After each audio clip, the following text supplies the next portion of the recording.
투자는 건강하게, 맘 편하게, 오래. 안녕하세요. 캐피인베스트먼 허정욱입니다. 오늘은 요즘 가장 핫한 기업 중에 하나죠. SK하이닉스에 대한 분석을 드려보려고 하고요.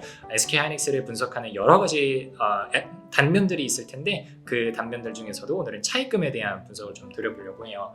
결론부터 말씀드리면은 하이닉스가 23년도에는 적자를 냈었고요. 그리고 2024년도부터는 HBM 관련해서 굉장히 주주들의 기대를 많이 받고 있죠. 근데 이 기대를 많이 받는 것과 동시에 2023년도의 불황을 견뎌내기 위해서 차입금을 조금 많이 끌어다가 썼더라고요. 그래서 사업을 잘하는 거랑 별개로 이 차입금이 하이닉스를 경영하는 경영진 입장에서는 약간의 부담이 되고 있다는 부분을 좀 짚어드릴 필요가 있을 것 같아서 컨텐츠를 좀 준비를 해봤고요. 화면으로 넘어가 보겠습니다. 하이닉스의 차입금 관련된 동향 지표 정리해드린 거고요. 2022년도와 2023년도 3분기를 비교를 해드렸어요. 전체 자산의 103조에서 적자가 났으니까 102조로 줄었고요.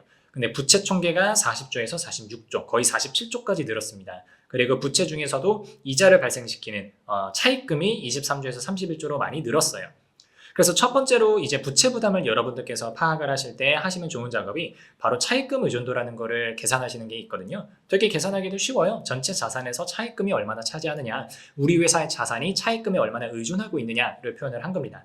이게 2022년도 연말까지만 해도요 22.2%였어요. 근데 23년도 3분기에 가장 적자가 심한 요 시기에 거의 31%까지 올라옵니다. 하이닉스가 이랬던 적이 별로 없거든요. 그래서 하이닉스가 굉장히 우량한 기업인데 인 것 치고는 조금 차입금 의존도가 많이 올라왔다 라는 정리를 좀 드려볼 수 있을 것 같고요. 이자 비용 차원에서는 어느 정도 나올까라고 보니까 3분기 기준으로 누적 이자 비용이 한 1조 정도 나왔습니다. 연율화해서 곱하기 3분의 4 해서 계산을 해보니까 한 1조 4천억 정도 이자 비용을 1년에 감당하는 것 같고요. 단순 평균 이자율을 계산을 해보면 연 4.4% 정도에 해당하는 이자율을 감당하고 있다라고 보시면 될 것 같아요. 당연히 굉장히 우량한 회사니까 이자율이 높지는 않겠죠.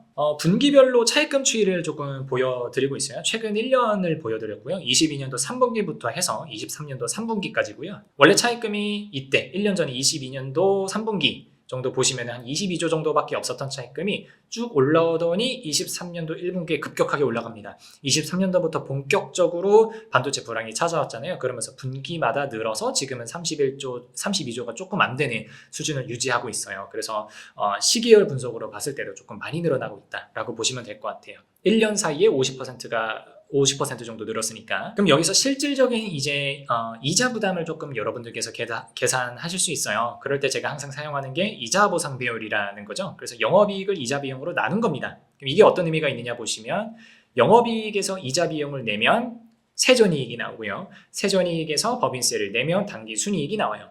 그래서 영업이익을 아무리 많이 벌어도요 이자 비용이 그만큼 더 늘어나 버리면 순이익은 작을 수가 있거든요. 그래서 이자 보상 비율은 실질적으로 주주가 이 회사가 창출한 부가가치에서 얼마나 가져올 수 있느냐의 그 여력을 의미하기도 합니다. 그래서 개인적으로는 저는 이자 보상 비율을 미니멈 10배 이상 유지해야 된다라고 수강생분들한테 강의를 드리고 있고요. 근데 정확한 분석은 아니지만 원래 연도별로 따로 해야 되는데 이자 비용, 하이닉스의 이자 비용 1조 4천억이 어느 정도 부담인가를 좀 말씀드리고 싶어서 연 이자 비용을 그냥 1조 4천억을 유지한다라고 가정을 한다면 2020년도에는 영업이익이 5조였거든요. 그래서 이자 보상 비율이 3.5배였어요.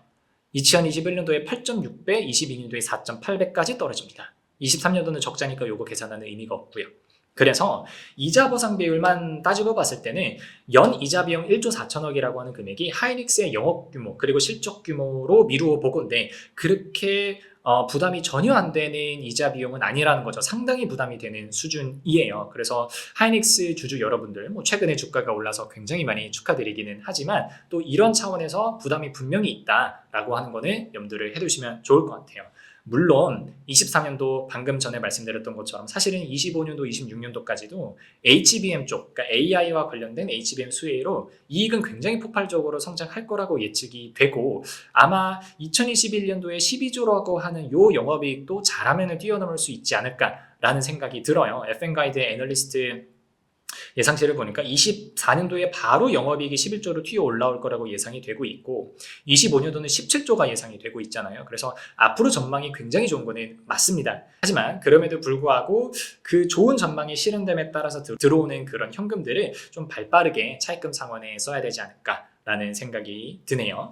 그래서 오늘은 하이닉스의 재무 현황에 대해서 조금 분석을 드려봤고요. 앞으로 굉장히 반도체 쪽에서 좋은 흐름을 이어갈 거다. 삼성전자와는 다르게 이런 많은 분들의 예상도 있기는 하지만 재무제표 차원에서는 차입금이 조금 부담되는 수준이고 그 차입금으로부터 발생하는 이자 비용 또한 주주 입장에서는 영업이익에서 상당히 많이 빠지는 그런 수준이다라는 말씀 정리드리면서 앞으로 하이닉스가 차입금을 잘 상환해 나가는지 분기별로 확인해 보실 수 있으면 좋겠습니다. 오늘 강의는 여기서 마치겠습니다. 감사합니다.